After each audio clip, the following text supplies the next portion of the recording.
Hugo told me once that fall was his favorite time of the year. Told me to hold leaves as delicate as you would a pretty girl's hand. His teeth would then spread wide across his face, pallid and flanked with brown rows of sweet tooth that hadn't been cleared up. On his days off we'd go hunting for mushrooms in the forest behind our house. It's hard to tell which mushrooms are edible, Hugo would say.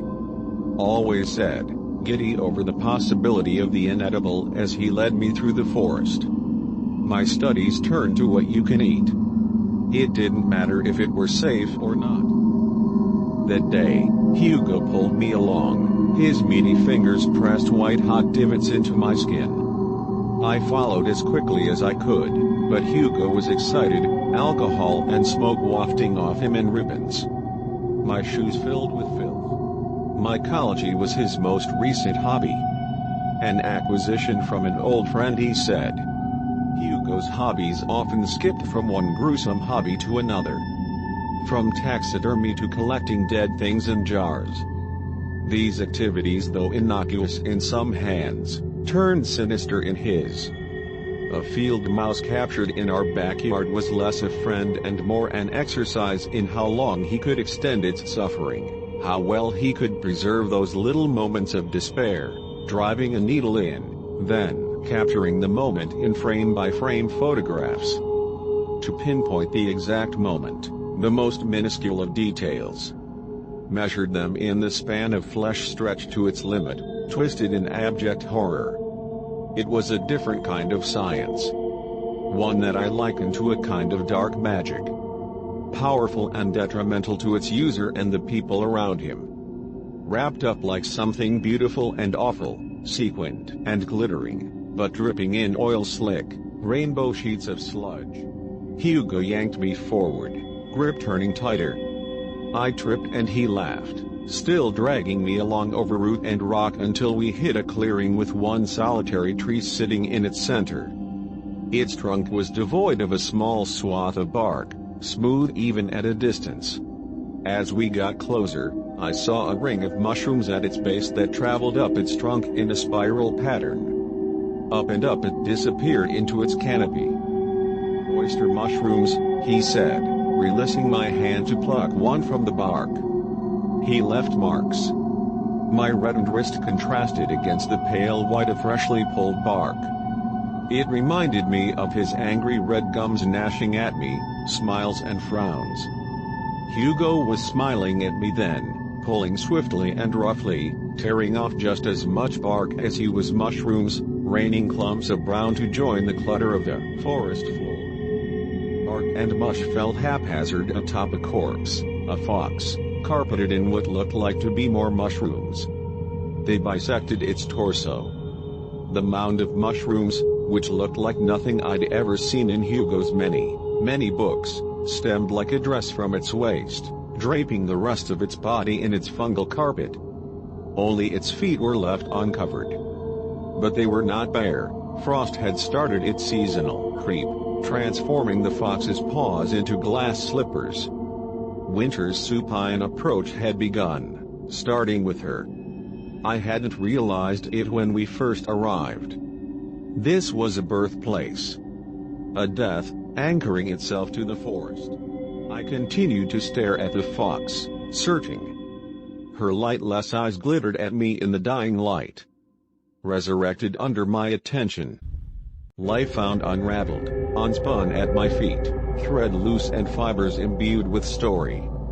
I imagined that she smiled a smile at me full of sharp, friendly teeth. For the briefest of moments I felt the whisper of her touch, her paw caressing my cheek, and telling me how this fate had befell her. A story not too dissimilar from mine. I had to protect her. I knew what Hugo would do to her if he found her. Exactly the way he'd extricate her and preserve her, perpetually dead in his basement with a sprinkling of mushrooms and fall leaves for company. The other dead animals didn't count. They had no more half-lives. No in-between. That was my domain. With liminal fingers half-crusted with frost, straining from the breakdown of cartilage, that life would wrap around the soft bend of my joints, her joints. She'd sit taut and stiff, halfway between specimen and taxidermy, a product of clumsy hands and even clumsier mouths, cruelly propped up against the door to let the draft in. We weren't meant to be gutted and set for display. Hugo's delighted face was sharp. Shadows fell across him like they belonged there, deepening the crags and dips of his smile. The fox's unseeing eyes still bore into mine, and as Hugo stepped back from his rough foraging to look at me, I blocked the fox from view with my body, leaning languid against the tree. His eyes raked over me, hungry open maws of sight. He made to move toward me, his basket overflowing with an abundance of mushrooms dangling from his elbow. I did not flinch. I had been chewed up and spat out before. But a single oyster tumbled out of the basket, falling at his feet. His eyes darted down. Curses tumbled from his lips just as the mushroom just had.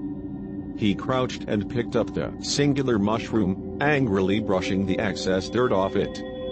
He looked so vulnerable there, on his knees, cooing over the fallen thing as though he hadn't just violently torn it from its home moments before. A rock set right by the fox's head, large enough to serve as its stony pillow, jagged enough that it could promise a painful and messy death. Her dead eyes smiled at me. Her form less vulpine and more human the longer I stared at that rock and breathed life into her story. If the fox had hands and strength enough to lift it, would it have lived? Would her paws not be dipped in ice?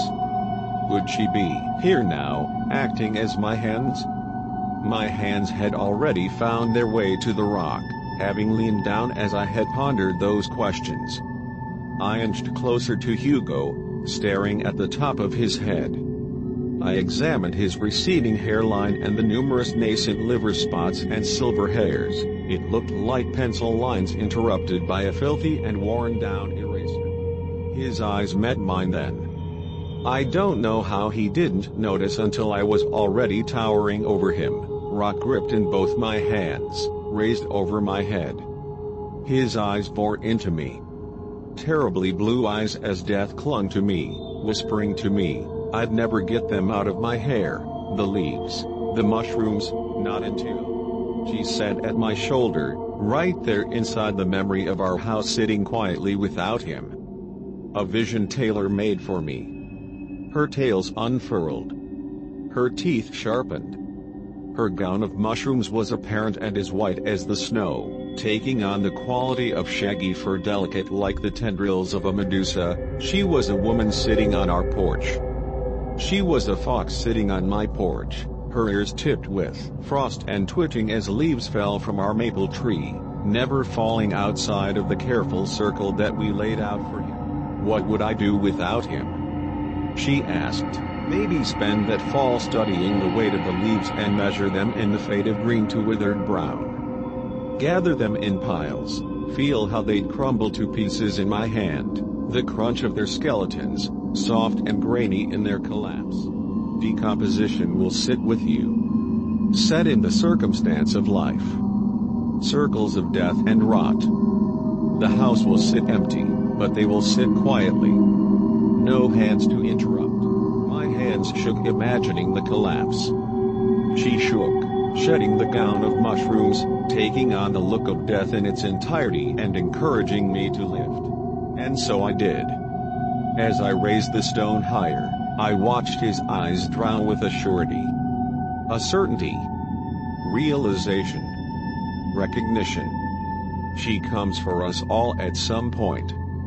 Clever little foxes that don't stay dead.